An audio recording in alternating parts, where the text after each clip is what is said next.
ಗೋಚರವಾದ ಕೂಡಲ ಚನ್ನ ಸಂಗಯ್ಯ ದೇವರ ದೇವನೆಂಬ ಲಿಂಗವ ತೋರಿದ ಬಸವಣ್ಣ ಗುರುವೇ ಶರಣ ಶರಣ.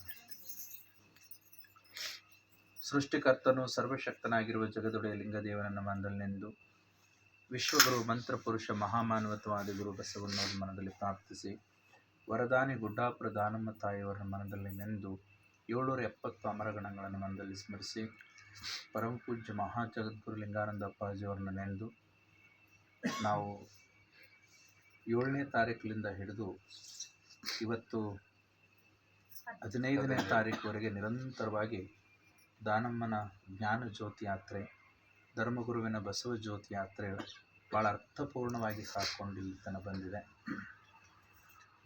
ನಾವು ಕಳೆದ 3 ದಿವಸದಿಂದ ನಮ್ಮ ಗುರುಗಳು 13ನೇ ತಾರೀಕು ಹುಟ್ಟಿದ್ರು, 15ನೇ ತಾರೀಕು ಲಿಂಗೈಕ್ಯ ಆಗಿದ್ದಾರೆ. 15ನೇ ತಾರೀಕು ಇವತ್ತೆಲ್ಲ ಮಹಿಳೆಯರು ಸೇರಿ ನಾವೆಲ್ಲ ಗುರುವಿಗೆ ಒಂದು ಸ್ಮರಣೆ ಮಾಡಬೇಕು ಅಂತಕ್ಕಂಥ ಒಂದು ಭಾವದಲ್ಲಿ ಇದ್ದೀವಿ. ಹಾಗಾಗಿ ವಿಶೇಷವಾಗಿ ನಮ್ಮ ಸಂಘದಲ್ಲಿ ದಾನಮ್ಮ ತಾಯಿಯವರು ಗುರುವಿನ ನಾಮಸ್ಮರಣೆಗಾಗಿ ಅವರು ಕೇಳಿಕೊಂಡ್ರು, ಅಪ್ಪಗಳೇ 13ನೇ ತಾರೀಕೆ ನಮ್ಮ ಮನೆಯಲ್ಲಿ ಬರಬೇಕು ಅಂತ. ಭಾಳ ಅರ್ಥಪೂರ್ಣವಾಗಿ ಮಾತಾಜರ ಹುಟ್ಟುಹಬ್ಬನ ಆಚರಣೆ ಮಾಡಿದರು. ಅಲ್ಲಿನ ಪೂಜ್ಯರನ್ನು ಕೂಡಿಸ್ಕೊಂಡು ಅವರ ಮನೆಯಲ್ಲಿ ಸುಮಾರು ಜನಗಳಿಗೆ ಕೂಡಿಸ್ಕೊಂಡು ಕಾರ್ಯಕ್ರಮವನ್ನು ಮಾಡಿದರು. ಆ ನಂತರದಲ್ಲಿ ಅದೇ ಭಾವದಲ್ಲಿ ಈ ಕಡೆ ಭಾಗದಲ್ಲಿ ನಮಗೆ ಜ್ಯೋತಿ ಯಾತ್ರೆ ಫಲ ಏನಾಗಿದೆ ಅಂದ್ರೆ ಒಂದೆರಡು ಮಾತಿನಲ್ಲಿ ನಾವು ತಿಳ್ಕೊಳ್ಳೋಣ. ಜ್ಯೋತಿ ಯಾತ್ರೆ ಇದು ಸುಮ್ಮನೆ ಹೆಂಗೋ ಬಂದು ಹಾಗೆ ಹೋಗ್ತಾರಂತಲ್ಲ. ನಿಮ್ಮೆಲ್ಲರಿಗೂ ಗೊತ್ತಿದೆ, ಕಳೆದ 15 ವರ್ಷದಿಂದ ನಮ್ಮ ಈ ಕಡೆ ಭಾಗದಲ್ಲಿ ಬಸವಲಿಂಗ ಸ್ವಾಮೀಜಿಯವರು ಮಾಡಿರ್ತಕ್ಕಂಥ ಒಂದು ಸಾಧನೆ ಅಪ್ರತಿಮ. ಅವರು ಮಾಡಿರ್ತಕ್ಕಂಥ ಒಂದು ಆತ್ಮಿಕವಾಗಿರುವ ಸಾಧನೆ ಇವತ್ತು ನಿಮ್ಮೆಲ್ಲರನ್ನ ಕೂಡಿಸಿದೆ. ಇವತ್ತು ಅವರು ಎಲ್ಲೇ ಇದ್ರೂ ನಾವು ನೆನೆಸ್ಕೊಳ್ಬೇಕು. ಮುಂದುವರೆದ ಭಾಗದಲ್ಲಿ ಬಹುಶಃ ಅವರ ಆತ್ಮವೇ ನಮ್ಮ ಒಳಗಡೆ ಪ್ರವೇಶ ಮಾಡಿ ಕಂಟಿನ್ಯೂ ಮಾಡಿರಿ ಅಂತ ಹೇಳ್ತೋ ಗೊತ್ತಿಲ್ಲ. ಮಾತಾಜಿಯವ್ರೂ ಇಲ್ಲ, ಅವರೂ ಇಲ್ಲ. ಆದ್ರೂ ಸಹಿತ ನಾವೆಲ್ಲರೂ ಎಲ್ಲೋ ಒಂದು ಕಡೆ ಬಸವ ತತ್ವವನ್ನು ಬಿಟ್ಟಿಲ್ಲ ಅನ್ನೋದಕ್ಕೆ ಸಾಕ್ಷಿ ಅವರ ಆತ್ಮಗಳು ಕೆಲಸ ಮಾಡ್ತವೆ ಅಂತ. ಅದು ಒಂದು ದೊಡ್ಡ ಕೆಲಸ. ಇನ್ನೊಂದು ದೊಡ್ಡ ಕೆಲಸ ಅಂದರೆ 15 ವರ್ಷದಿಂದ ನಾವು ಮಾಡ್ತಕ್ಕಂಥ ಒಂದು ಜ್ಯೋತಿ ಯಾತ್ರೆಯಲ್ಲಿ 2 ಮಠಗಳು ಬಸವ ತತ್ವದ ಮಠಗಳಾಗಿ ಪರಿವರ್ತನೆ ಆಗಿದೆ. ಒಂದು ಬೀಳೂರು, ಮತ್ತೊಂದು ಸಂಘ. ಇಬ್ಬರೂ ಪೂಜ್ಯರನ್ನು ಸಹಿತ ನಮಗೆ ಭಾಳ ಆತ್ಮೀಯರೇ ಅದಾರ. ಹಾಗಾಗಿ ನಾನು ನಿಮ್ಮಲ್ಲಿ ಕ್ಷಮೆ ಕೇಳ್ತೀನಿ. ಬರ್ಲಿಕ್ಕೆ ಕಾರಣ, ಲೇಟ್ ಆಗ್ಲಿಕ್ಕೆ ಕಾರಣ ಏನಂದರೆ ಮಧ್ಯಾಹ್ನದಿಂದಲೂ ಸಹಿತ ಅವ್ರಿಗೋಸ್ಕರ ನಾವು ಕಾಯ್ಕೊಂತ ಕುಂತೀವಿ. ಬೇರೆ ಬೇರೆ ಪ್ರೋಗ್ರಾಮ್ದಲ್ಲಿ ಹೋಗಿದ್ದರು. ಹಾಗಾಗಿ ಸ್ವಲ್ಪ ಬರಲಿಕ್ಕೆ ತಡ ಆದರೂ ಪರವಾಗಿಲ್ಲ. ನೀವೆಲ್ಲರೂ ನಮ್ಮ ಸಾಯಿಗಮಪ್ಪರು ಹೇಳ್ದಂಗೆ, ತೇಲಿಯಪ್ಪವರು ಹೇಳ್ದಂಗೆ ಸತ್ಸಂಗಕ್ಕೆ ಭಾಳ ಮಹತ್ವ ಸ್ಥಾನ ಇದೆ. ನಾವು ಸತ್ಸಂಗದಲ್ಲಿ ಒಂದು ವಚನ ಹೇಳಿ, ಒಂದು 4 ಮಾತುಗಳು ಹೇಳಿ. ಒಂದು ಕಡೆ ಹೇಳ್ತಾರೆ, ಭೂಮಿಯಲ್ಲಿ ಬಿದ್ದ ಬೀಜ, ಎದೆಗೆ ಬಿದ್ದ ಅಕ್ಷರ ಯಾವತ್ತೂ ಹುಸಿ ಆಗಲಿಕ್ಕೆ ಸಾಧ್ಯ ಇಲ್ಲ. ಅಂದರೆ ನೀವು ಒಂದು ಜೋಳನೇ ಬಿತ್ತರಿ, ಒಂದು ಗೋವಿನ ಜೋಳನೇ ಬಿತ್ತರಿ, ಮೆಕ್ಕೆಜೋಳ ಅಥವಾ ಶೇಂಗಾನೇ ಹಾಕ್ರಿ, ಅದಕ್ಕೆ ದುಪ್ಪಟ್ಟು ಬರ್ತದೆ, 1000 ಕಾಳುಗಳಾಗ್ತವೆ. ಅದು ಭೂಮಿಯಲ್ಲಿ ಕೆಡೋದಿಲ್ಲ. ಕೆಡ್ತದ್ರವ? ಕೆಡೋದಿಲ್ಲ. ಹಾಗೆ ನಮಗೆ ಎದೆಗೆ ಬಿದ್ದ ಅಕ್ಷರ ಅಂದರೆ ನಾವು ಹೃದಯದಿಂದ ಹಾಡಿದ ಗಾಯನ, ಹೃದಯದಿಂದ ಮಾಡಿದ ಪ್ರಾರ್ಥನೆ, ಹೃದಯದಿಂದ ಮಾಡಿದ ಸತ್ಸಂಗ ಅದು ಯಾವತ್ತೂ ಕೆಡಲಿಕ್ಕೆ ಸಾಧ್ಯ ಇಲ್ಲ. ಈಗ ನಮಗಂತೂ ವಯಸ್ಸಾಗ್ತಾ ಬರ್ತದೆ, ವಯಸ್ಸು ಎಲ್ಲರಿಗೂ ಹೋಗ್ತದೆ. ಆದರೆ ಮುಂದೆ ಬರ್ತಕ್ಕಂಥ ಒಂದು ಪೀಳಿಗೆಗೆ ನಾವು ಏನು ಬಿಟ್ಟು ಹೋಗ್ಬೇಕು ಹೇಳಿ? ಏನು ಬಿಟ್ಟು ಹೋಗಬೇಕು? ನಾವು ಗಳಿಸಿರ್ತಕ್ಕಂಥ ಆಸ್ತಿಯಲ್ಲಿ ಪಾಲನ್ನು ಬಿಟ್ಟೇ ಬಿಡ್ತೀವಿ. ನಾವು ಗಳಿಸ್ತಕ್ಕಂಥ ಒಂದು ದುಡ್ಡಿನಲ್ಲಿ ಒಂದಿಷ್ಟಂತೂ ಕೊಟ್ಟೆ ಹೋಗ್ತೀವಿ. ಆದರೆ ಇದು ಸ್ವಲ್ಪ ಹೆಚ್ಚಿಗೆ ನಾವು ಮೆಹನತ್ ಮಾಡಿ, ತಂದೆ ತಾಯಿಗಳು ಮೆಹನತ್ ಮಾಡಿ ಗಳಿಸಿಟ್ಟಿವಿ. ಹಗಲು ರಾತ್ರಿ ದುಡಿದು ಮಕ್ಕಳಿಗಾಗಿ ಅಂತ ಮಾಡ್ತೀವಿ. ನಿನ್ನೆ ನಾವು ಹೇಳಬಾರ್ದು ಹೇಳ್ತೀನಿ, ಸುಭಾಷ್ ಸಾಯಿಗವ್ರ ಅಣ್ಣನ ಮನೆಗೆ ಹೋಗಿದ್ವಿ. ಪರಿಸ್ಥಿತಿ ಹೆಂಗದವಂತ ಹೇಳ್ತೀನಿ. ನಾನು ಜ್ಯೋತಿ ಕೆಲಸ ಏನು ಮಾಡ್ತದಂತೂ ಹೇಳ್ತೀನಿ. ಸುಭಾಷ್ ಸಾಯಿಗವ್ರ ಅಣ್ಣನ ಮನೆಗೆ ಹೋದಾಗ ಬಾಗಿಲಿಗೆ ಮಲ್ಕೊಂಡಾನ. 4 ಜನ ಮಕ್ಕಳದಾರಲ್ಲ, 4 ಜನ, 3 ಜನ ಗಂಡಸು ಮಕ್ಕಳಾರ. ಏನೋ ಮನೆಯನ್ನು ಚಂದ ಕಟ್ಟ್ಯಾರ, ಇನ್ನೂ ಪೇಂಟ್ ಮಾಡೋದು ಹಂಗೆ ಉಳಿದ, ಸಾಮಾನುಗಳೆಲ್ಲ ಅಲ್ಲೇ ಅವ. ಅವ್ರ ಹೆಂಡತಿಗೆ ಕುಂತ್ರೆ ಎದ್ದಳಕ್ಕೆ ಬರಲ್ಲ, ಎದ್ರು ಕೂಡಕ್ಕೆ ಬರಲ್ಲ. ಅವ್ರಿಗೆ ಸ್ಮೃತಿ ತಪ್ಪಿ ಹೋಗಿದ್ದೀವಿ. ಅವ್ರ ಅಣ್ಣಗೆ ಬಾಗಿಲಿಗೆ ಹಿಂಗೆ ಮಕ್ಕೊಂಡಾರ. ಎಲ್ಲಿ ಬೇಕಲ್ಲ ಸಾಮಾನವ. ಅವರಿಗೆ ಊಟ ಕೊಡೋರ ಪರಿಸ್ಥಿತಿ ಗಂಭೀರ ಆಗಿದೆ. ಅವ್ರ ಮನೆತನದಲ್ಲಿ ಇವರೊಬ್ಬರೇ ಹೋಗಿ ಬರ್ತಾರೆ ವಾರಕ್ಕೊಂದ್ಸರಿ. ಆದ್ರೆ ಮಕ್ಕಳು ತಂದೆ ತಾಯಿ ಹಿಂಗೆ ಅದಾರಲ್ಲ ಅಂತ ಒಬ್ಬರು ಬರ್ಲಾಗ್ತಾ ಇರಲ್ಲ, ಸೊಸೆದಾರ ನೋಡಕ್ತಾ ಇರಲ್ಲ, ಅವ್ರ ಪಾಡಿಗೆ ಅವ್ರು ಹೋಗ್ಬಿಟ್ಟ. ಮತ್ತು ಇದಕ್ಕೆ ಯಾವ ಜೀವನ ಎದಕ್ಕೆ ಅನ್ಬೇಕು? ಅದಕ್ಕೆ ನಮ್ಮ ಸತ್ಸಂಗ ಏನು ಮಾಡ್ತದೆ ಅಂತಂದರೆ, ನಮ್ಮ ತಂದೆ ತಾಯಿಗಳ ಪ್ರೀತಿ ಹೆಂಗೆ ಕಳಿಸ್ಕೋಬೇಕು, ಗುರುವಿನ ಮೇಲೆ ಎಷ್ಟು ಚಂದ ಹಾಡಿದ್ರು, ನನಗಂತೂ ಕಣ್ಣಲ್ಲಿ ನೀರು ಬಂತು. ಗುರುವಿನ ಉಪಕಾರ ತೀರಿಸ್ಲಿಕ್ಕಾಗಲ್ಲ, ತಂದೆ ತಾಯಿ ಉಪಕಾರ ತೀರ್ಸೋಕ್ಕಾಗಲ್ಲ. ನಮ್ಮ ಜೀವನದಲ್ಲಿ ಇವತ್ತೋ ನಾಳೆ ನಾಡಿದ್ದು ಹೋಗ್ಬಿಡ್ತೀವಿ. ನಾವು ಭೌತಿಕವಾಗಿ ಸುಖವನ್ನೇ ಪಡ್ಕೋಬೇಕಾಯ್ತಂದ್ರೆ ಅದರಿಂದ ಸಿಗಲಿಕ್ಕೆ ಸಾಧ್ಯ. ಎಷ್ಟು ದಿವಸ ಹಬ್ಬ ಬಂದರೆ ನಮ್ಮ ವಯಸ್ಸಿರತ್ತೆ 40 ವರ್ಷ ತನಕ ನಾವು ಅನುಭವಿಸ್ಬೋದು. ಅದರ ನಂತರದಲ್ಲಿ BP, ಶುಗರ್, ಆ ಕಾಯಿಲೆ ಈ ಕಾಯಿಲೆ, ಈಗಂತೂ ಸುಡುಗಾಡು ಕಾಯಿಲೆಗಳು, ಯಾವಾಗ ಕ್ಯಾನ್ಸರ್ ಬರ್ತವೋ, ಯಾವಾಗ ಹಾರ್ಟ್ ಆಗುತ್ತೋ, ಏನಾಗುತ್ತೋ ಗೊತ್ತಿಲ್ಲ. ನಮ್ಮ ಜೀವನ ಹಿಂಗೆ ಬಂದು ಹಿಂಗೆ ಹೋಗ್ಲಿಕ್ಕೆ ನಾವು ಬಂದಿಲ್ಲ. ಈಗ ನಮ್ಮ ಜೀವನದಲ್ಲಿ ಪವಿತ್ರತಾ ಭಾವದಲ್ಲಿ ಗುರುವನ್ನ ಹಿಡ್ಕೊಂಡು ದೀಕ್ಷಾ ಸಂಸ್ಕಾರವನ್ನು ಪಡ್ಕೊಂಡು ಈ ಜನ್ಮವನ್ನು ಸಾರ್ಥಕ ಮಾಡ್ಕೋಬೇಕಾಗಿತ್ತು. ನಮಗೆ ಎಲ್ಲರಿಗೂ ಗೊತ್ತಿದೆ, ನಮಗೆ ಬಸವಣ್ಣವ್ರು ಗೊತ್ತಾರ, ಅಕ್ಕಮಾದೇವ್ರು ಗೊತ್ತಾರ, ಅಲ್ಲಂಪ್ರಭುದೇವ್ರು ಗೊತ್ತಾರ, ಅವ್ರ ವಚನಗಳದವ. ಈ ವಚನಗಳು ಯಾರಿಗೋಸ್ಕರ ಬರೆದಿಟ್ಟಾರ? ಯಾವ ಆಡುಗಳಿಗೆ ಬರೆದಿಟ್ಟಾರ, ಏನು ಆಕಳುಗಳಿಗೆ ಬರೆದಿಟ್ಟಾರ, ನಾಯಿಗಳಿಗೆ ಬರೆದಿಟ್ಟಾರ, ಕತ್ತೆಗಳಿಗೆ ಬರೆದಿಟ್ಟಾರ, ಏನು ಕುದುರೆಗಳಿಗೆ ಬರೆದಿಟ್ಟಾರ, ಯಾವಾರ ಪ್ರಾಣಿ ಪಶು ಪಕ್ಷಿಗಳಿಗೆ ಬರೆದಿಟ್ಟಾರ? ಅವಕ್ಕೇನೂ ಬೇಕಾಗಿಲ್ಲ. ಅವು ಯಾವ ಗಡಿ ಸತ್ಸಂಗ ಅದು ಏನೂ ಮಾಡಲ್ವ. ಆದರೂ ಸಹಿತ ಅವ್ರು ಚಂದ ಬದುಕ್ಯವು.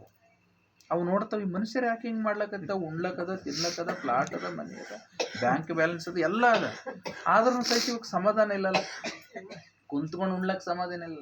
ಎಲ್ಲರೂ ರಾತ್ರಿ ಹೊತ್ತಿನಲ್ಲಿ, ಇವತ್ತು ಬೆಳಗ್ಗೆ ಹೊತ್ತಿನಲ್ಲಿ ಎಲ್ಲರ ಕುಟುಂಬದವ್ರು ಚಂದ ಕುಂತ್ಕೊಂಡು ಉಣ್ಲಕ್ಕೆ ಪುರ್ಸತ್ತಿಗಿಲ್ಲಲ್ಲ. ನಾವು ನಾಳೆಗಂತ ಸಂಗ್ರಹ ಇಟ್ಟಿಲ್ಲ, ಖರೆ ಎಲ್ಲರೂ ಕುಂತ್ಕೊಂಡು ಆರಾಮ ಒಟ್ಟಿಗೆ ಬೆಳಗ್ಗೆ ಹೋಗಿ ನೋಡಿರ್ಬೇಕು. ಸೂರ್ಯ ಹುಟ್ಟಿದಂದ್ರೆ ಹೋಗ್ಬಿಡ್ತಾವೆ, ಎಷ್ಟು ದೂರ ಹೋಗ್ತಾವೆ, ಒಟ್ಟಿಗೆ ಹೋಗ್ತಾವೆ, ಹೋಗಿ ತಿಂದು ಆರಾಮಾಗಿ ಬಂದು ಮಲ್ಕೊಳ್ತಾವೆ, ಮತ್ತು ನಾಳೆದು ಚಿಂತೆನೇ ಇಲ್ಲ. ಅಂದರೆ ಪರಮಾತ್ಮ ಎಷ್ಟು ಸುಖಿಯಾಗಿ ಅವಕ್ಕೆ ಇಟ್ಟದನಲ್ಲ, ನಮಗೆಲ್ಲ ಇದ್ದರೂ ಸಹಿತ ಎಷ್ಟು ದುಃಖವಾಗಿದೆ. ಅದಕ್ಕೆ ಅಕ್ಕ ಮಹಾದೇವಿ ಭಾಳ ಚೆನ್ನಾಗಿ ಹೇಳ್ತಾರೆ, ನಾವು ಹುಟ್ಟಿದಲ್ಲಿ ಸಂಸಾರ ಹುಟ್ಟಿತ್ತು, ಸಂಸಾರ ಹುಟ್ಟಿದಲ್ಲಿ ಆಸೆ ಹುಟ್ಟಿತ್ತು, ಆಸೆ ಹುಟ್ಟಿದಲ್ಲಿ ಅಜ್ಞಾನ ಹುಟ್ಟಿತ್ತು, ಅಜ್ಞಾನ ಹುಟ್ಟಿದಲ್ಲಿ ಕೋಪ ಹುಟ್ಟಿತ್ತು, ಆ ಕೋಪದ ತಾಮಸ ಧೂಮ್ರ ಮುಸುಕಿದಲ್ಲಿ ನಿಮ್ಮ ಮರೆದು ಭವದುಃಖಕ್ಕೆ ಹೀಡಾದ ಚನ್ನಮಲ್ಲಿಕಾರ್ಜುನ ಅಂತ. ಇದು ಸಂಸಾರ ಅಂದ್ರೆ ನಾವು ಹೆಂಡತಿ ಗಂಡ ಮಕ್ಕಳಂತಲ್ಲ. ಸಂಸಾರ ಜನ್ಮ ಜನ್ಮಾಂತರದಿಂದ ನಾವು ಬಂದೀವಿ ನೋಡ್ರಿ. ಹುಟ್ಟೋದು ಸಾಯೋದು, ಹುಟ್ಟೋದು ಸಾಯೋದು, ಹುಟ್ಟೋದು ಸಾರೋದು ಮಾಡ್ಕೊತ ಬಂದಿವಲ್ಲ, ಇದು ದೊಡ್ಡ ಸಂಸಾರ. ಇದು ಯಾಕೆ ಆಯ್ತು ಅಂದ್ರೆ ಆಸೆ ಕಾರಣದಿಂದ ಆಯಿತು. ನಾನು ಅನ್ನೋದು ಯಾವಾಗ ಬಂತು, ನಾನು ಅಂತಕ್ಕಂಥ ಬಂಧನ ಆಯಿತು. ನೀವೆಲ್ಲ ಕತೆ ಕೇಳಿರಿ, ನಾನು ಅಂತ ಬಂಧನ ಹೆಂಗಾಗ್ತದೆ ಮನುಷ್ಯನಿಗೆ. ಒಬ್ಬ ಒಳ್ಳೆ ಶಿಲ್ಪಿಕಾರ, ಆ ಶಿಲ್ಪಿಕಾರ ಅವನಿಗೆ 60 ವರ್ಷ ಆಗಿತ್ತು. ಆ 60 ವರ್ಷ ಆದಾಗ ಯಮ ಬಂದಂತೆ. ಯಮ ಬಂದು ಅವನಿಗೆ ತಗೊಂಡು ಹೋಗ್ಬೇಕಂತ ಇನ್ನೇನು ನಿರ್ಧಾರ ಮಾಡಿದ. ಅವನಿಗೂ ಒಬ್ಬ ಪಂಚಾಂಗಾರರು ಹೇಳಿದರು, ಇನ್ನೇನು ನಿನಗೆ ಈ ದಿವಸ ಬಂದು ಮರಣ ಬರ್ತದೆ ಅಂತ. ಅದರಿಂದ ತಪ್ಪಿಸ್ಕೋಬೇಕಂತ ಅವನು ಏನು ಮಾಡಿದ ಅಂತಂದ್ರೆ, ತನ್ನಂತೆ 10 ಮೂರ್ತಿಗಳನ್ನು ಮಾಡಿ 11ನೇ ಮೂರ್ತಿ ಸೆಂಟರ್ದಲ್ಲಿ ನಿಂತುಬಿಟ್ಟ. ನಿಂತಾಗ ಚಿತ್ರಗುಪ್ತ ಬಂದ. ಮೊದಲು ಚಿತ್ರಗುಪ್ತ ಬರ್ತಾನಂತ ಪುರಾಣದ ಕತೆ. ನಮ್ಮಲ್ಲಿ ಯಮನೂ ಇಲ್ಲ, ಯಾರೂ ಇಲ್ಲ. ನಮ್ಮಲ್ಲಿ ಕ್ವಾಣನೂ ಇಲ್ಲ, ಎಮ್ಮೆನೂ ಇಲ್ಲ, ಯಮನೂ ಇಲ್ಲ. ಆಚಾರ ಸ್ವರ್ಗ, ಪವಿತ್ರತಾ ಭಾವದಲ್ಲಿ ಜೀವನವನ್ನು ಮಾಡಿದರೆ ಪವಿತ್ರ ಜನ್ಮವನ್ನು ಪಡಿತೀವಿ. ಪವಿತ್ರವಾಗಿ ಜೀವನವನ್ನು ಗುರುವಿನ ಮಾರ್ಗದಲ್ಲಿ ನಡೆಸಿದಂದ್ರೆ ನಾವು ಪರಮಾತ್ಮ ಹತ್ರ ಮುಕ್ತಿ ಹೊಂದ್ತೀವಿ ಅಂತ ಭಾವ. ಆದರೆ ಅಲ್ಲಿ ಚಿತ್ರಗುಪ್ತ ಬಂದಂತ ನೋಡಿದಂತೆ ಯಾರಂತೂ 11 ಜನ ಒಂದೇ ಥರ ಅದಾರ. ಯಾರು ಪರಮಾತ್ಮನ ಕೃಪೆ ಎಷ್ಟು ದೊಡ್ಡದ್ರವ ದಯವಿಟ್ಟು ನೀವು ತಿಳ್ಕೊಳ್ರಿ. 880 ಕೋಟಿ ಜನಸಂಖ್ಯೆ ಅದಾರ, ಒಬ್ಬರಂಗೊಬ್ರಿಲ್ಲ. ಮತ್ತು ಇನ್ನೂ ಎಷ್ಟೋ ಜನ ಹುಟ್ಟವ್ರ, ಆದರೂ ಅವ್ರೊಬ್ರಂಗೊಬ್ರಿಲ್ಲ. ಮತ್ತು ಪರಮಾತ್ಮ ಅದನೋ ಇಲ್ಲ, ಹೌದಲ್ಲ ರೀ? ನೋಡ್ರಿ, ಇವತ್ತು 4 ಕಂಪ್ನಿಗಳು ಆದವು ಅಂದರೆ ಇನ್ನೊಂದು 8 ಕಂಪ್ನಿ ಸೇಮ್ ಇದ್ದಂಗೆ ಮಾಡ್ತಾರೆ. ಅವರು ತಲೆ ನಡೆಯಲ್ಲ ಮನುಷ್ಯನಿಗೆ. ಆದರೆ ಪರಮಾತ್ಮ ಅಷ್ಟೂ ಜನಗಳನ್ನ ಹುಟ್ಟಿಸಿದ್ರು ಸಹಿತ ಇನ್ನೂ ಅನೇಕ ಚಿತ್ರಗಳವ. ಅದಕ್ಕೆ ಆ ಚಿತ್ರಗುಪ್ತನ ಕಳಿಸಿದಂತ ನೋಡಿದ್ರೆ ಎಲ್ಲ ಮೂರ್ತಿ ಒಂದೇವ. ನಾನು ಯಾವ್ದು ತೊಗೊಂಡು ಬರಲಿ ಕನ್ಫ್ಯೂಸ್ ಆಗಿ ಹೋಗ್ಬೇಕು. ಅವಾಗ ಯಮ ಬಂದಂತ, ಅವಾಗ ಬಂದು ಹೇಳ್ದ, ಎಷ್ಟು ಚಂದ ಮೂರ್ತಿ ಮಾಡ್ಯಾರಲ್ಲ, ನಾನು ಇಷ್ಟು ಜನಗಳು ನೋಡಿದ್ದೀನಿ, ಪ್ರಪಂಚದಲ್ಲಿ ಎಷ್ಟೋ ಜನ ಜೀವ ತೊಗೊಂಡು ಹೋಗಿದ್ದೀನಿ, ನಿನ್ನಂಥ ಮೂರ್ತಿ ಯಾರೂ ಇಲ್ಲ, ಮಾಡಿದವ್ರು ಯಾರೂ ಇಲ್ಲಪ್ಪ, ಎಷ್ಟು ಚಂದ ಮಾಡಿದಂತ ಹೊಗಳಿದಂತ ಅವನಿಗೆ. ಯಾವಾಗ ಹೊಗಳಿದಾಗ ಇನ್ನೇನು ನನಗೆ ಆಯುಷ್ಯ ಹೆಚ್ಚು ಮಾಡ್ತಾನೆ ಯಮ. ಯಾಕಂದ್ರೆ ಎಲ್ಲೂ ಇಲ್ಲ ಅಂದಾಗ ಮತ್ತು ನಾನು ಒಬ್ಬನೇ ಇದೆ ಅಂತ ನಾನು ಕೇಳಿದ ವರ ಕೊಡ್ತಾನಂತ. ಅವಾಗ ಯಮ ದೇವ ಇವೆಲ್ಲ ಮಾಡಿದ್ದ ನಾನೇ ಅಂತ ಮುಂದೆ ಬಂದೆ. ಆವಾಗ ಇದೇ ಬೇಕಾಗಿತ್ತು ನನಗೆ ಅಂತ ಹೇಳ್ಕೊಂಡೆ. ಅಂದ್ರೆ ಅದರ ಅರ್ಥ ಏನು? ನಾನು ಅನ್ನೋದು ಯಾವಾಗ ಮುಂದೆ ಬಂತಂದ್ರೆ ಅಲ್ಲಿ ಪಾಶ ಬಿತ್ತು ಅಂತ ಅರ್ಥ, ಬಂಧನ ಆಯಿತು ಅಂತ ಅರ್ಥ. ಯಾವಾಗ ಬಂಧನಕ್ಕೆ ಒಕ್ಕೊಂಡಿವಿ ನೋಡ್ರಿ ಅದೇ ಸಂಸಾರ ಅಂತಾರ ಅವರು. ಬಂಧನ ಬಿತ್ತು ಅಂದ್ರೆ ಅದು ಸಂಸಾರ. ಈ ಸಂಸಾರ ಹುಟ್ಟಿದಾಗ ಏನಕ್ಕೇನು ಆಸೆ ಬಂದ್ಬಿಡುತ್ತದೆ. ನಾನು ಬದುಕಬೇಕು ಅಂತ ಆಸೆ ಬರ್ತದೆ, ಉಣಬೇಕಂತ ಆಸೆ ಬರ್ತದೆ. ಅಂಬಿಗರ ಚೌಡನ ವಚನ ನೆನಪಾಕತ್ ನನ್ಗೆ. ಯಾವುದು? ಬಡತನಕ್ಕೆ ಉಂಬುವ ಚಿಂತೆ, ಉಣಲಾದರೆ ಉಡುವ ಚಿಂತೆ, ಉಡಲಾದರೆ ಹೆಂಡಿರ ಚಿಂತೆ, ಹೆಂಡಿರಾದರೆ ಮಕ್ಕಳ ಚಿಂತೆ, ಮಕ್ಕಳಾದರೆ ಬದುಕಿನ ಚಿಂತೆ, ಬದುಕಾದರೆ ಕೇಡಿನ ಚಿಂತೆ, ಕೆಡದರೆ ಮರಣದ ಚಿಂತೆ. ಇದೇ ಚಿಂತೆಯಲ್ಲಿ ಇದ್ದವರ ಕಂಡೆ ನಿಮ್ಮ ಚಿಂತೆಯಲ್ಲಿದ್ದವರು ಒಬ್ಬರನ್ನು ಕಾಣೆ ಎಂದಾತ ಅಂಬಿಗರ ಚೌಡ.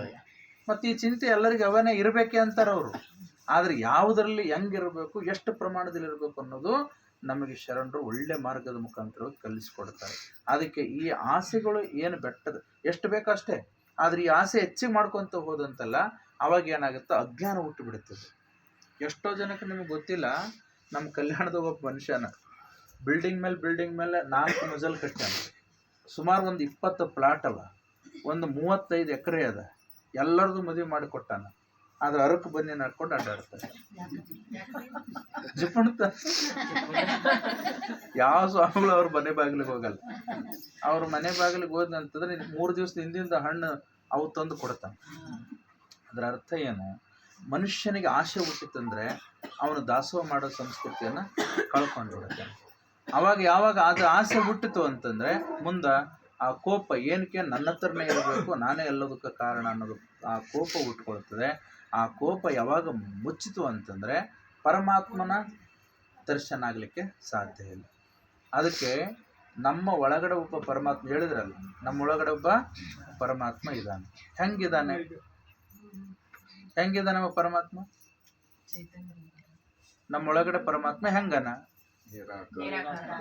ನಿರಾಕಾರದನಲ್ಲ. ಮತ್ತೆ ಪರಮಾತ್ಮ ಇಲ್ಲ ಅಂದ್ರೆ ನಾವು ನೋಡಂಗಿಲ್ಲ. ಅದಕ್ಕೆ ನಮ್ಮ ಗುರುಗಳು ಭಾರಿ ಚಂದ ಹೇಳ್ತಾರೆ, ಲಿಂಗಾನಂದ ಪೂಗಳು, ಯಾವ ಕೈಗಳು ಯಾವ ಶಕ್ತಿ ಇಲ್ಲದಿದ್ದರೆ ಏನನ್ನೂ ಮಾಡೋದಿಲ್ಲವೋ ಅದಕ್ಕೇನಂತಾರ? ಆತ್ಮ ಅಂತ ಕರೀತಾರೆ. ಯಾವ ಕಾಲುಗಳಲ್ಲಿ ಯಾವ ಶಕ್ತಿ ಇಲ್ಲ ಅಂದ್ರೆ ಕಾಲು ಎಲ್ಲೂ ನಡೆದಾಡಂಗಿಲ್ಲ, ಅದಕ್ಕೆ ಆತ್ಮ ಅಂತ ಕರೀತಾರೆ. ನಾವು ಏನು ಮಾತಾಡ್ತೀವಿ ಅದು ಆತ್ಮಶಕ್ತಿ ಇದೆ ಅಂತಲೇ ಮಾತಾಡ್ತೀವಿ. ಅದಕ್ಕೆ ಪರಮಾತ್ಮ ಒಬ್ಬನಿದ್ದಾನೆ ಅನ್ನೋದಕ್ಕೆ ಸಾಕ್ಷಿ ನಾವು ಕಣ್ರೆಪ್ಪೆ ಬಿಡ್ತೀವಿ, ಮಾತಾಡ್ತೀವಿ, ನೋಡ್ತೀವಿ, ಎಲ್ಲ ವ್ಯವಹಾರ ಮಾಡ್ತೀವಿ. ಅಂದರೆ ಪರಮಾತ್ಮ ನಮ್ಮ ಒಳಗಡೆ ಅದಾನೆ. ಸತ್ಯಣಕ್ಕೆ ನೋಡ್ರಿ ನೀವು, ಎಷ್ಟೋ ಜನ ದೇವ್ರು ಅದನಂತೂ ನಂಬೋದಿಲ್ರಿ. ಅವಾಗ ನಾನು ಒಬ್ರು ಅಂದ, ದೇವ್ರು ಇಲ್ಲರಿ, ನಾವು ಈಗೆಲ್ಲ ಚಂದ ಊಟ ಮಾಡಿ ಬಂದ್ವಿ, ನಮ್ಮ ಜಯಸರ ಮನೆಗೆ ಹೊಟ್ಟೆ ತುಂಬ ಉಣಿಸ್ಯಾರ, ಬಜ್ಜಿ ತಿನ್ನಿಸ್ಯಾರ, ಕರಿದಿದ್ದು ಉರಿದಿದ್ದು ಎಲ್ಲ ತಿನ್ನಿಸ್ಯಾರ, ಶಕ್ತಿ ಬಂದೇನೆ, ಎಲ್ಲಿ ದೇವ್ರು ಅದಾನ ಏನು ಅಂತಂದರು. ಅದಕ್ಕೆ ನಾನಂದ, ಬಾರಪ್ಪ ನನ್ನ ಆಶ್ರಮಕ್ಕೂ ಬಾ, ನಿನಗೆ ಫಸ್ಟ್ ಕ್ಲಾಸಾಗಿ ಊಟ ಮಾಡಿಸ್ತೇನೆ. ಆದ್ರೆ ನೀನು ಬರಬೇಡ, ಒಂದು ಸತ್ಯಣ ತೊಗೊಂಡು ಬಾ, ಸತ್ಯಣ ತೊಗೊಂಡು ಬಾ. ಬಜ್ಜಿ ಅವ್ರ ಹೆಂಗೆ ಜಯಶ್ರೀ ಅವ್ರು ಏನು ಮಾಡಿಸ್ಯಾರ ಅದು ಉಣಿಸ್ತಾರಲ್ಲ, ಶಕ್ತಿ ಬಂದದಲ್ಲ, ಹಂಗೆ ಸತ್ಯಣಕ್ಕೆ ತೊಗೊಂಬ, ನಾನು ಉಣಿಸ್ತೇನೆ. ಶಕ್ತಿ ಬರ್ತದೇನು? ಬರಲ್ಲ. ಅಂದರೆ ನಮ್ಮ ಒಳಗಡೆ ಹೋಗಂಥ ಚೈತನ್ಯ ಏನದಲ್ಲ, ಆ ಚೈತನ್ಯವೇ ಪರಮಾತ್ಮ. ಅಂಥ ಒಂದು ಪರಮಾತ್ಮ ಎಲ್ಲರಲ್ಲೂ ಇದಾನಂತೇಳಿ ನಮ್ಮಪ್ಪ ಗುರು ಬಸವಣ್ಣನವರು ಎಲ್ಲರನ್ನೂ ಪ್ರೀತಿಸಲಿಕ್ಕೆ ಕಲಿಸ್ತಾರೆ. ಅದಕ್ಕೆ ಸತ್ಸಂಗದ ಮರ್ಮ ಇಷ್ಟೇ. ಸತ್ಸಂಗದಲ್ಲಿ ಎಲ್ಲರೂ ಕುಳಿತುಕೊಂಡು ನಮ್ಮ ಕಷ್ಟವನ್ನು ಕಳ್ಕೊಳ್ತೀವಿ, ದುಃಖವನ್ನು ಕಳ್ಕೊಳ್ತೀವಿ. ನಾವು ಒಬ್ಬರೇ ಕುಂತ್ರ ನಾವು ಏಕಾಂಗಿ ಅಲೋನ್ನೆಸ್ ಕಾಡಿ ನಮ್ಮ ಜೀವನ ಎತ್ತುತ್ತಲೋ ಸಾಕ್ತದೆ. ನಾವೆಲ್ಲರೂ ಒಟ್ಟಿಗೆ ಕುಂತಾಗ ಪರಮಾತ್ಮನ ಗ್ರೇಸ್, ಪವರ್, ಕರುಣೆ ಹರಿದು ಬಂದು, ಗುರುವಿನ ಕರುಣೆ ಹರಿದು ಬಂದು ನಮ್ಮ ಒಳಗಡೆ ಎಲ್ಲ ಹರಿದಾಡಿ ನಮ್ಮ ಜನ್ಮಾಂತರ ಕಷ್ಟನೂ ಕಳಿತೇವ. ಮತ್ತು ಈ ಜನ್ಮದಲ್ಲಿ ಬರ್ಬೋದಾಗಿರ್ತಕ್ಕಂಥ ಕರ್ಮಗಳನ್ನು ಕಳೆದು ನಾವೆಲ್ಲರೂ ಸುಖಿ ಜೀವನವನ್ನು ಮಾಡಲಿಕ್ಕೆ ಸಾಧ್ಯ ಆಗ್ತದೆ. ಅದಕ್ಕಾಗಿ ಹಿಂದಿನ ಕಾಲದಲ್ಲಿ ಎಲ್ಲರೂ ಗುಂಪಾಗಿ ತೀರ್ಥಯಾತ್ರೆ ಮಾಡ್ತಾಯಿದ್ರು. ಎದಕ್ಕೆ ಮಾಡ್ತಾಯಿದ್ರು?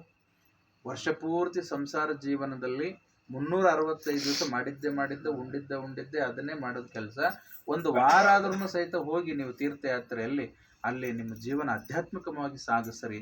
ಆ ಒಂದು ವಾರ ನಿಮ್ಮ ಜೀವನ 1 ವರ್ಷಕ್ಕೆ ಸಮ ಆಗ್ತದೆ ಅಂತ ಹೇಳಿದ್ರು. ಅದಕ್ಕೆ ನಮ್ಮ ಮಠದ ಎಷ್ಟೇ ಕೆಲಸ ಇದ್ದರು, ಇವರು ಎಷ್ಟೇ ಕೆಲಸ ಇದ್ದರು, ನಾವು ಬಿಟ್ಟು ಯಾತ್ರೆಗೆ ಬರ್ತಾಯಿದ್ವಿ. ನಾವು ಬ್ಯಾಡ ಅಂದ್ರೂ ಇಟ್ಕೊಳ್ರಿ ಅಂತ ಯಾಕೆ ಅಂತೀವಿ ಅಂದ್ರೆ, ನಿಮ್ಮ ಉದ್ಧಾರಕ್ಕೆ ನಾವು ಬಂದಿಲ್ಲ, ನಮ್ಮ ಉದ್ಧಾರ ಮಾಡ್ಕೊಳಕ್ಕೆ ಬರ್ಲಾಗತ್ತಿದ್ದೇವೆ ನಾವು. ಅಂದರೆ ವರ್ಷ ಪೂರ್ತಿ ನಮ್ಮ ಮಠದಲ್ಲಿ ಕೆಲಸಗಳು ಅವು ಇವೆಲ್ಲ ಇದ್ದೇ ಇರ್ತಾವೆ. ಆದರೆ 1 ವರ್ಷ ಒಬ್ರಿಗೊಬ್ರು ಕಮ್ಯುನಿಕೇಷನ್ ಆಗ್ಬೇಕಲ್ರಿ, ಒಬ್ರಿಗೊಬ್ರು ಭೇಟಿ ಆಗ್ಬೇಕಲ್ಲ. ನಿಮ್ಮ ನೆಂಟರು ಮನೆಗೆ ಬಂದಿಲ್ಲ ಅಂದ್ರೆ ನೀವೇನು ಮಾಡ್ತೀರಿ ಹೇಳ್ರಿ? ನಾಕೆ ನಮ್ಮ ಮನೆಗೆ ಬಂದಿಲ್ಲ ನಾನೇ ಅಲ್ಲಿ ಹೋಗಲಿ, ಹೌದಲ್ಲ? ಮತ್ತು ಸಂಪರ್ಕ ಕಳ್ಕೊಂಡ್ಬಿಡ್ತಾರೆ. ಹಂಗ ನೋಡ್ರಿ, ಧರ್ಮಪಿತರು ಅವತ್ತು ಅವರು ತಮ್ಮ ಅನುಭವ ಮಂಟಪದಾಗ ಒಬ್ಬರೇ ಇದ್ಬಿಟ್ರೆ ಯಾರೂ ಬರ್ತಾ ಇರಲಿಲ್ಲ. ಮನೆಗೆ ಹೋದ್ರು, ಅಪ್ಪ ಅಂತ ಕರೆದ್ರು, ಬಪ್ಪ ಅಂತ ಕರೆದ್ರು, ಅವ್ವ ಅಂತ ಕರೆದ್ರು, ಎಲ್ಲರನ್ನ ಕರ್ಕೊಂಡು ಲಕ್ಷದ ಮೇಲೆ 96,000 ಜಂಗಮರು 779 ಪ್ರೀತಿಸಿದ್ರು ಅಂತೇಳಿ ಬಸವಣ್ಣವ್ರ ಪ್ರೀತಿಗೆ ಅವರೆಲ್ಲರೂ ಓಡಿ ಬಂದರು. ಹಾಗಾಗಿ ನಾವು ಬೇರೆ ಯಾರು ಅಲ್ಲ, ನೋಡ್ಲಕ್ಕಷ್ಟೇ ಪರಿಸರದಿಂದ ಇಂಥವ್ರ ಮಕ್ಕಳು, ಇಂಥವ್ರ ಮನೆಗೆ ಇಂಥವ್ರ ಹೆಂಡತಿ, ಇಂಥವ್ರ ಗಂಡನ.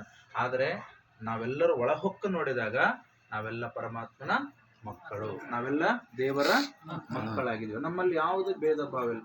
ನಾವು ನಿಮ್ಮನ್ನು ನೋಡಬೇಕು, ನೀವು ನಮ್ಮನ್ನು ನೋಡಬೇಕು, ಎಲ್ಲರಿಡೀ ಅದಕ್ಕೆ ವಸುದೈವ ಕುಟುಂಬಕ್ಕೆ ಅಂತ ಹೇಳಿದ್ರು. ಸಕಲ ಜೀವಾತ್ಮ ಲೇಸನ್ ವಿಷಯ ಯಾಕೆ ಹೇಳಿದ್ರು ಅಂತಂದ್ರೆ, ಪರಮಾತ್ಮ ಎಲ್ಲೋ ಒಂದು ಕಡೆ ಮ್ಯಾಲೆ ಒಬ್ಬನೇ ಕುಂತೇನಂತಲ್ಲ, ಎಲ್ಲರೊಳಗಡೆ ಹರಿದು ಹೋಗಿರ್ತಕ್ಕಂಥ ಒಂದು ಶಕ್ತಿ ಒಂದೇ ಅದ. ಆ ಒಂದು ಶಕ್ತಿ ಎಲ್ಲ ಸೇರಿದಾಗ ಅವಾಗ ಪರಮಾತ್ಮನಿಗೆ ಬಹಳ ಖುಷಿ ಆಗುತ್ತೆ. ನೀವು ಒಂದು ಮದುವೆ ತಗೊಳ್ರಿ, ಎಲ್ಲರೂ ಸೇರಿದಾಗ ಮನೆ ಮಾಲಕರಿಗೆ ಎಷ್ಟು ಖುಷಿ ಆಗುತ್ತೆ. ಅವ್ರು ಬಂದಾರೆ, ಇವ್ರು ಬಂದಾರೆ, ಇವ್ರು ಮದುವೆ ಕಾರ್ಡ್ ಕೊಟ್ಟವ್ರು ಎಲ್ಲರೂ ಬಂದುಬಿಟ್ರೆ ಎಷ್ಟು ಖುಷಿ ಆಗುತ್ತೆ. ಹಂಗೆ ಬಸವಣ್ಣನವರು ನಮಗೇನು ಕಲಿಸ್ಕೊಟ್ಟಾರಂತಂದ್ರೆ, ಇದು ಜೀವನದ ಮದುವೆ. ಇದೇನು ಸಾಮಾನ್ಯ ಅಲ್ಲ, ಅದು ಸಂಸಾರದ ಮದುವೆ ಬೇರೆ, ಇದು ಜೀವನದ ಮದುವೆ ಬೇರೆ. ಈ ಜೀವನದ ಯಾತ್ರೆಯಲ್ಲಿ ಅಕ್ಕ ಮಹಾದೇವಿ ತಾಯಿಯವರು ಹೇಳ್ತಾರ, ಕಣ್ಣು ನಮಗೆ ಕೊಟ್ಟಾನಂತಂದ್ರೆ ಯಾರು ನೋಡ್ಬೇಕು? ಯಾರು ನೋಡ್ಬೇಕು? ಗುರು ಹಿರಿಯರು. ಮೊಬೈಲ್ ನೋಡ್ಕೊಂತ ಕೊಡ್ಬೇಕು. ಮೊಬೈಲ್ ನಮಗೆ 1 ತಾಸು 2 ತಾಸು 3 ತಾಸು ಸುಖ ಕೊಡುತ್ತೆ, ಆನಂದ ಕೊಡೋದಿಲ್ಲ. ನೀವು ಯಾವುದೇ ಊಟ ಮಾಡಿದರೆ ಸುಖ ಸಿಗುತ್ತೆ, ಆನಂದ ಸಿಗೋದಿಲ್ಲ. ಆನಂದ ಸಿಗಬೇಕಂದ್ರೆ ಅದು ಸತ್ಸಂಗದಿಂದ ಮಾತ್ರ ಸಾಗುತ್ತೆ. ಗುರುವಿನ ಸಾನ್ನಿಧ್ಯದಲ್ಲಿ ಕುಳಿತುಕೊಂಡು 4 ಮಾತುಗಳು ಕೇಳಿದಾಗುತ್ತೆ. ಸ್ವತಃ ನಾವು ಲಿಂಗ ಪೂಜೆ ಮಾಡಿಕೊಂಡಾಗ ಮಾತ್ರ ಆನಂದ ಆಗುತ್ತೆ. ಈ ಆನಂದ ಆಯಿತು ಅಂತಂದರೆ ನಾವು ಮತ್ತೊಂದು ಸರಿ ಹುಟ್ಟಿ ಬರಲಿಕ್ಕೆ ಸಾಧ್ಯ ಇಲ್ಲ. ಅದಕ್ಕಾಗಿ ಪರಮಾನಂದ ಅಂತಕ್ಕಂಥದ್ದು ಏನು ಭಾವ ಇದೆಯಲ್ಲ, ಅದು ನಮ್ಮೊಳಗಡೆ ಇದೆ. ಆ ನಮ್ಮೊಳಗಿರ್ತಕ್ಕಂಥ ಒಂದು ಪರಮಾನಂದವನ್ನು ನಾವು ಸತ್ಸಂಗದ ಮುಖಾಂತರವಾಗಿ ಹೊರ ಹಾಕಬೇಕು. ಅದಕ್ಕೆ ಅಕ್ಕಮಹಾದೇವಿ ಕಣ್ಣುಗಳಿಂದ ಒಳ್ಳೆಯದನ್ನೇ ನೋಡ್ತಾ ಹೋಗು, ಅದು ಸತ್ಸಂಗದಲ್ಲಿ ಗೊತ್ತಾಗುತ್ತೆ. ಕಿವಿಯಿಂದ ಒಳ್ಳೆಯದನ್ನೇ ಕೇಳ್ಕೊತ ಹೋಗು. ಅಂದರೆ ನಮ್ಮ ಸರ್ವಾಂಗ ಎಲ್ಲ ಇಂದ್ರಿಯಗಳೇನಿದಾವಲ್ಲ, ಅವು ಶುಚಿ ಆಗಬೇಕು. ಕೆಟ್ಟೋಗಿರ್ತವೆ. ನಾಲಿಗೆ ಬರೀ ಉಂಡು ಉಂಡು ಉಂಡು ಉಂಡು ರುಚಿ ನೋಡಿ ನೋಡಿ ನೋಡಿ ಅದು ನಮ್ಮ ಇಂದ್ರಿಯ ಗುಣವನ್ನು ಮಾಡ್ಕೊಂಡು ನಮ್ಮನ್ನು ಪರಮಾತ್ಮನ ಮುಖದಿಂದ ದೂರ ಮಾಡಿಬಿಟ್ಟಿರ್ತದೆ. ಕಿವಿಗಳು ಬರೇ ಸಂಸಾರ ಜೀವನದಲ್ಲಿ ಕೇಳಿ ಕೇಳಿ ಕೇಳಿ ಕೇಳಿ ಕೇಳಿ ಆ ಕಿವಿ ಇಂದ್ರಿಯಗಳೆಲ್ಲ ಸೋತೋಗ್ಬಿಟ್ಟಿರ್ತದೆ. ಹಾಗೆ ನಾವು ಮಾತಾಡ್ತಕ್ಕಂಥ ಮಾತುಗಳನ್ನು ಸಹಿತ ಏನೇನೋ ಮಾತಾಡ್ಬಿಟ್ಟಿರ್ತೀವಿ. ಆದರೆ ವರ್ಷಕ್ಕೊಂದು ಸರೋ, ವಾರಕ್ಕೊಂದು ಸರೋ, ತಿಂಗಳಿಗೊಂದು ಸರೋ ನಾವು ಹಿಂಗೆ ಸತ್ಸಂಗ ಮಾಡಿದಾಗಲ್ಲ, ಇವೆಲ್ಲ ಏನಾಗ್ತವೆ? ಪವಿತ್ರ ಆಗ್ತವೆ. ಅದಕ್ಕೆ ಅಕ್ಕಮಹಾದೇವರು ಕಣ್ಣಿಗೆ ಶೃಂಗಾರ ಗುರು ಹಿರಿಯರ ನೋಡುವುದು, ಕರ್ಣಕ್ಕೆ ಶೃಂಗಾರ ಸುಗೀತಂಗಳ ಕೇಳುವುದು, ವಚನಕ್ಕೆ ಶೃಂಗಾರ ಸತ್ಯವ ನುಡುವುದು, ಸಂಭಾಷಣೆಗೆ ಶೃಂಗಾರ ಸದ್ಭಕ್ತರ ನುಡಿಗಾಡುವುದು. ಎಲ್ಲರೂ ಕುಳಿತಿರಲ್ಲ, ಇದಕ್ಕೆ ಶೃಂಗಾರ ಏನಂದ್ರೆ ಎಲ್ಲರೂ ಸೇರಿ ನಾವೊಂದು 4 ಮಾತುಗಳು ಪರಮಾತ್ಮನ ಭಾವದಲ್ಲಿ ಮಾತಾಡ್ತೀವಲ್ಲ, ಅದೇ ಶೃಂಗಾರ. ಮತ್ತು ಕೊನೆಗೆ ಹೇಳ್ತಾರ, ಜೀವಿಸುವ ಜೀವನಕ್ಕೆ ಶೃಂಗಾರ. ನಾವು ಬದುಕಿದೇವಪ್ಪ, ಯಾರು 70 ವರ್ಷ, ಯಾರು 50 ವರ್ಷ, ಯಾರು 40 ವರ್ಷ, ಯಾರು 30 ವರ್ಷ, ಅಥವಾ ಯಾರು 100 ವರ್ಷ ಬದುಕಿವಿ. ಇದಕ್ಕೆ ಶೃಂಗಾರ ಏನು ಅಂತಂದ್ರೆ ಅವ್ರಂತಾರೆ, ಶೃಂಗಾರ ಏನ್ರಿ, ಬೆಳಗಿಲಿಂದ ಸಂಜೆ ತನ ನಾವು ಮೇಕಪ್ ಮಾಡ್ಕೊಂತ, ಬಟ್ಟೆ ಉಟ್ಕೊಂತ, ಅಲ್ಲಿ ಹೋಗ್ಕೊಂತ, ಇಲ್ಲಿ ಹೋಗ್ಕೊಂತ ಎಲ್ಲ ಇದೀವಿ, ಇದೇ ಶೃಂಗಾರ ಅಂತ. ಅಕ್ಕಮಹಾದೇವಿ ಹೇಳೋದು ಅದು ಶೃಂಗಾರ ಅಲ್ಲ. ಅಕ್ಕಮಹಾದೇವಿ ಹೇಳ್ತಕ್ಕಂಥ ಭಾವ ಏನಂದ್ರೆ, ಜೀವಿಸುವ ಜೀವನಕ್ಕೆ ಶೃಂಗಾರ ಗಣಮೇಳಾಪ. ಅಂದ್ರೆ ನಾವು ವರ್ಷಕ್ಕೊಮ್ಮೆ ನಮ್ಮ ಧರ್ಮಕ್ಷೇತ್ರಗಳು ನೋಡ್ರಿ. ಬೌದ್ಧರು ಆಯ್ತವ ಕೇಳ್ರಿ, ಬುದ್ಧರು ಎಲ್ಲಿ ಹೋಗ್ತಾರೆ? ಬುದ್ಧ ಗಯಕ್ಕೆ ಹೋಗ್ತಾರೆ. ಜೈನರು ಎಲ್ಲಿ ಹೋಗ್ತಾರೆ? ಅವ್ರವ್ರ ಬಸದಿಗಳಿಗೆ ಹೋಗ್ತಾವೆ. ವರ್ಷಕ್ಕೊಂದ್ಸರಿ ಕಂಪಲ್ಸರಿ ಯಾತ್ರೆ ಮಾಡ್ತಾರೆ. ನಮ್ಮ ಬಸವ ಕಲ್ಯಾಣಕ್ಕೆ ಮೊನ್ನೆ ಬಂದರು. ಅವರು ಎಲ್ಲೇ ಸುಮಾರು ಒಂದು 300 ಕಿಲೋಮೀಟರ್ ಪಾದಯಾತ್ರೆ ಮಾಡ್ಕೊತ ಹೋದರು, ಸುಮಾರು 1,000 ಜನ. ಹಾಗೆ ಮುಸ್ಲಿಮರು ಮೆಕ್ಕ ಮದೀನಕ್ಕೆ ಹೋಗ್ತಾರೆ. ಹಾಗೆ ನಾವೆಲ್ಲರೂ ಸಹಿತ ವರ್ಷಕ್ಕೊಂದ್ಸರಿ ಇಲ್ಲಿ ಪಕ್ಕದಲ್ಲಿ ಅಲ್ಲಮಗಿರಿ ಅದ, ಅಲ್ಲಿ ನಮ್ಮ ಕಲ್ಯಾಣ ಇದೆ, ಕೂಡಲ ಸಂಗಮ ಇದೆ, ಇವು ನಮ್ಮ ಧರ್ಮಕ್ಷೇತ್ರಗಳದವ. ನಾವೆಲ್ಲರೂ ಕೂಡಿ ಅಲ್ಲಿ ಹೋಗಿ ಒಳ್ಳೆ ಭಾವನೆಯಿಂದ ನಾವು ಸತ್ಸಂಗದಲ್ಲಿ ಭಾಗಿಯಾದ್ವಿ, ಧಾರ್ಮಿಕ ಚಟುವಟಿಕೆಗಳಲ್ಲಿ ಭಾಗಿಯಾದ್ರೆ ನಮ್ಮ ಕರ್ಮಗಳು ಕಳೆದು ಒಳ್ಳೆ ರೀತಿಯಿಂದ. ಯಾರು ಎಷ್ಟು ವರ್ಷ ಬದುಕವರಿದ್ರಿ ಹೇಳ್ರಿ ನೋಡೋಣ? ಎಷ್ಟು ವರ್ಷ ಬದುಕ್ತಾರೆ? ಸುಮ್ಮನೆ ವಿಚಾರ ಮಾಡಿ. ಮನೆಗೆ ಹೋಗ್ತೀವಿ ಅಂತ ಇಲ್ಲ, ನಾನು ಈ ಯಾತ್ರೆ ತಗೊಂಡು ಹೋಗ್ತೀನಂತ ನನಗೂ ಭರವಸೆ ಇಲ್ಲ. ಆದ್ರೆ ನಾವೇನು ಅನ್ಕೊಂಡಿವಿ, 1000 ವರ್ಷ ನಾವು ಬದುಕ್ತೀವಿ ಅಂತ ಎಲ್ಲ ಮೈ ಮೇಲೆ ಹಾಕೊಂಡ್ಬಿಟ್ಟಿವಿ. ನಾವು ಎಷ್ಟು ಮೈ ಮೇಲೆ ಹಾಕೊಂಡ್ರೆ ಬಿಟ್ಟಿರ್ಲಕ್ಕಾಗಲ್ಲ. ಇನ್ನು ನಮ್ಮ ತೇಲಿಯಪ್ಪರು ಒಂದು ಮಾತು ಹೇಳ್ತಾರೆ, ಪ್ರಾಕ್ಟೀಸ್ ಮಾಡ್ಕೋರಿ, 4 ದಿವಸ ಜ್ಯೋತಿ ಯಾತ್ರೆಗೆ ಬಂದಂತಾರೆ, ಬಿಟ್ಟು ಹೋದ್ಮೇಲೆ ಹೆಂಗ್ ಮಾಡ್ತಾರೆ ಇವರು ಅಂತ. ಹೌದಲ್ಲ? ಅದಕ್ಕೆ ನಮ್ಮ ಜೀವನ ಬಹಳ ಕ್ಷಣಭಂಗುರವಾಗಿರ್ತಕ್ಕಂಥ ಒಂದು ಜೀವನ.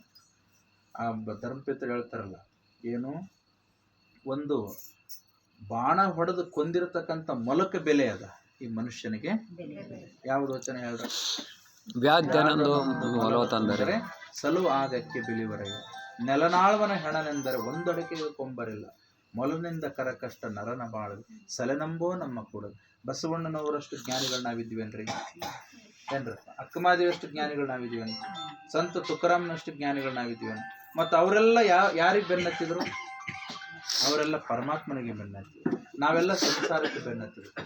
ಅದಕ್ಕಾಗಿ ಬಸವಣ್ಣವರು ಪ್ರಧಾನಮಂತ್ರಿಗಳು ಇದ್ರೂ ಸಹಿತ, ಅವರು ಬ್ರಾಹ್ಮಣ ಹೊಟ್ಟೆಯಲ್ಲಿ ಹುಟ್ಟಿದ್ರೂ ಸಹಿತ, ಅವರು ಯಾವುದಕ್ಕೆ ಆಸೆ ಪಟ್ಟರು ಅಂತಂದ್ರೆ ಆಧ್ಯಾತ್ಮಿಕ ಭಾಗಕ್ಕೆ ಆಸೆ ಪಟ್ಟರು. ಅದಕ್ಕಾಗಿ ಇಂಥ ಕ್ಷಣಭಂಗುರವಾಗಿರ್ತಕ್ಕಂಥ ಒಂದು ಜೀವನವನ್ನು ಸಾರ್ಥಕ ಮಾಡ್ಕೋಬೇಕಂದ್ರೆ ಸತ್ಸಂಗ ನಮಗೆ ಬಹಳ ಮುಖ್ಯ. ವಾರ್ಷಿಕವಾಗಿರ್ತಕ್ಕಂಥ ಒಂದು ಕಾರ್ಯಕ್ರಮದಲ್ಲಿ ಭಾಗಿಯಾಗೋದು ಬಹಳ ಮುಖ್ಯ ಇದೆ. ಹಾಗಾಗಿ ಇವತ್ತು ದಾನಮ್ಮನ ಜ್ಯೋತಿ ಯಾತ್ರೆ ಏನು ಬಂದಿದೆ, ಇದು ಸಾಮಾನ್ಯವಾಗಿರ್ತಕ್ಕಂಥ ಜ್ಯೋತಿ ಅಲ್ಲ. ನಮ್ಮ ಉದ್ದೇಶ ಇಷ್ಟೇ ಇದೆ, ನಾವು ಬಂದು ಪ್ರಸಾದ ಮಾಡ್ಕೊಂಡು ಹೋಗ್ಬೇಕಂತ. ನಮಗೆ ಯಾರು ದೀಕ್ಷೆ ತಗೊಳ್ತಾರೆ ಅವ್ರಿಗೆ ಕಡ್ಡಾಯವಾಗಿ ಲಿಂಗ ದೀಕ್ಷೆ ಮಾಡೋದು, ಉಚಿತವಾಗಿ ಲಿಂಗ ದೀಕ್ಷೆ. ಇಲ್ಲಿವರೆಗೆ 15 ವರ್ಷದಲ್ಲಿ 6,000 ಜನ ಲಿಂಗ ದೀಕ್ಷೆ ತಗೊಂಡಿದ್ದಾರೆ.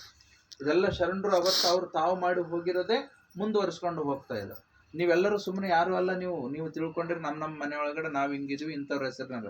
ನೀವು 12ನೇ ಶತಮಾನದಲ್ಲಿ ಶರಣರು ಯಾವ ಉಳುವನ್ನು ತುಳಿದಿದ್ರೋ ಆ ಉಳು ಪುಣ್ಯ ಕಟ್ಕೊಂಡಿತ್ತೋ ಇವತ್ತು ಮನುಷ್ಯ ಜನರಾಗಿ ನಾವು ಶರಣರ ಸೇವೆ ಮಾಡ್ಲಿಕ್ಕೆ ಬಂದಿದ್ದೀವಿ. ನೀವು ಸಾಕ್ಷಾತ್ 770 ಶರಣರಲ್ಲಿ ನೀವೂ ಸಹಿತ ಒಬ್ಬರೇ ಇದ್ದೀವಿ. ಇಂಥ ಕಾರ್ಯ ಭಾಳಷ್ಟು ಜನ ಇದಾರೆ. ಯಾಕೆ ಸ್ವಾಗತ ಮಾಡಲ್ಲ? ಅವರು ದೊಡ್ಡ ದೊಡ್ಡ ಸಿಟಿ ನಗರಗಳದಾವ, ಹೇಳಿದ್ರೂ ಸಹಿತ ಅವ್ರಿಗೆ ಆಗಲ್ಲ. ಅಂದರೆ ಎಲ್ಲೋ ಒಂದು ಕಡೆ ಅವ್ರ ಕರ್ಮ ಇನ್ನೂ ಬಿಟ್ಟಿಲ್ಲ. ಅವರ ಕರ್ಮ ಸರಿಲಾರ್ದಕ್ಕಾಗಿ ಅವ್ರ ಧರ್ಮದ ಮಾಡ್ತಾರೆ. ಹಾಗಾಗಿ ನಿಮ್ಮ ಕರ್ಮಗಳು ಸರಿದು ನೀವು ಒಂದು ಫೋನ್ ಮಾಡಿದ ಸಾಕು ಬರ್ತೀರಿ ಅಂತಂದ್ರೆ ಎಲ್ಲೋ ಒಂದು ಕಡೆ ನಮ್ಮ ಕನೆಕ್ಟ್ ಎಲ್ಲಿದೆ? ಪರಮಾತ್ಮ ಇಲ್ಲ, 12ನೇ ಶತಮಾನದ ಟವರ್ ಅಲ್ಲಿ ಕನೆಕ್ಟ್ ಇದೆ. ಹಾಗಾಗಿ ನಾವು ಅಲ್ಲಿಂದಲೇ ಇವತ್ತು ಏನಾಗ್ತಾ ಇದೀವಿ ಅಂದರೆ ಒಂದಾಗಿ ಈ ಒಂದು ಶರಣ ಸಂಸ್ಕೃತಿಯಲ್ಲಿ ಬಾಳ್ತಾ ಇದ್ವಿ. ಹಾಗಾಗಿ ತಾಯಿ ಅಂದರೆ ಸೇಗವ್ ನೀವು ಬಹಳ